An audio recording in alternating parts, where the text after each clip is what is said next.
ট্ৰেইলাৰটো চোৱাৰ পাছত বা ছবিখন চোৱাৰ পাছতে ক'বলৈ বেছি ভাল হ'ব মোৰ কেৰেক্টাৰটোৰ বিষয়ে তাৰ পাছত গুণগুণাই কৈ দিম আৰু থেংক ইউ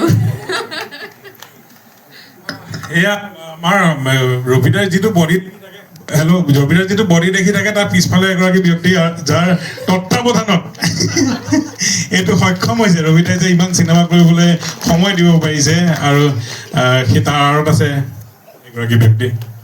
কিবা এটা মই কি ক'ম আৰু ঘৰৰ মানুহৰ কথা বেছিকৈ কৈ থাকিলে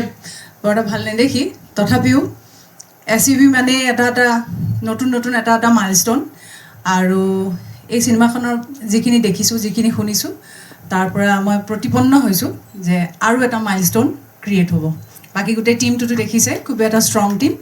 আৰু এখন খুব এণ্টাৰটেইনিং চিনেমা ৰাইজে উপভোগ কৰিবলৈ পাব থেংক ইউ বাহ এনেকৈ পুলিচ অফিচাৰৰ পাছত ভাৰতবৰ্ষৰ